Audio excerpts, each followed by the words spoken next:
హంస పద్మవనం సమిచ్చతి యథా నీలాంబుదం చేతకః కోకనద ప్రియం ప్రతిదినం చంద్రం చకోరస్తథా చేతో వాంఛతి మామకం పశుపతే చిన్మార్గమృగ్యం విభో గౌరీనాథ భవత్పదాబ్జయుగలం కైవల్య సౌఖ్యప్రదం.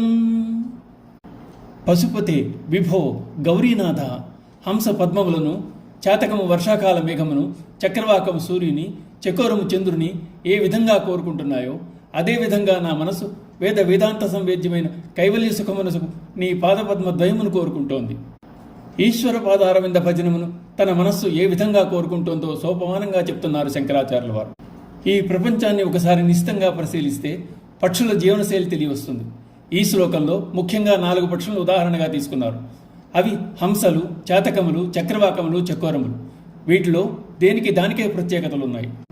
హంసల విషయానికి వస్తే జ్ఞాని అయిన వాడు మంచి చెడులను వేరు చేసి చూడగలిగినట్లు హంస పాలను నీటిని వేరు చేస్తుంది.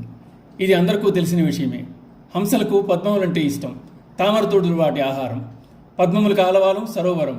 అందుకే హంసలు సరోవరంలో స్వచ్ఛమైన నీటిలో విహరిస్తుంటాయి. చాతక పక్షి వర్షాకాలం మేఘం కోసం ఎదురు చూస్తూ ఉంటుంది. దీక్షకు, వేచి ఉండే ఓర్పుకు చాతక పక్షిని ఉదాహరణగా చెప్తారు. చాతక పక్షి నేల మీద ఉండే నీటిని తాగదు. ఎంతకాలమైనా తొలకరి వర్షపు నీటి బిందువుల కోసం ఎదురు చూస్తూ ఉంటుంది. వర్షం వచ్చినప్పుడు నోరు చాచి ఉంటుంది. ఆ నీటి చుక్కలను పట్టుకుని మిరుగుతూ ఉంటుంది.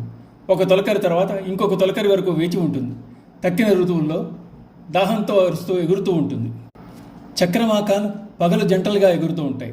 పూర్వకాలంలో అవి ఎలా ఎగురుతూ తపోదీక్షలో ఉన్న మునులకు తపోభంగం కలిగించేవిట. ఆ కారణంగా సూర్యాస్త సమయం నుండి తిరిగి సూర్యోదయం అయ్యే వరకు ఎడబాటుతో వెచ్చిందేటట్లు శపించబడ్డాయట. ఎడబాటు కారణంగా విరహవేదనను అనుభవించిన ఆ పక్షులు సూర్యోదయం కోసం ఆతృతగా ఎదురు చూస్తుంటాయి.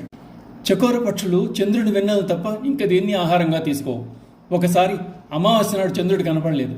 తమకు ఆహారం ఎలా అని ఆ చకోరాలు కలతపడుతున్న సమయంలో వాటికి ఉన్నట్టుండి మధ్యాహ్నం వేళ వెన్నెల చల్లదనం తోచిందట.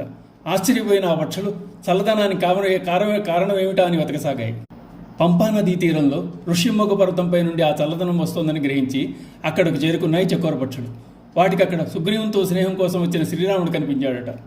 రాముని దేహకాంతిని ఆ పక్షులు చంద్రుని కాంతిగా భావించాయని, అవి రాముని భక్తిభావంతో పూజించి పరవశించాయని ఒక భావుకుని అందమైన ఊహ.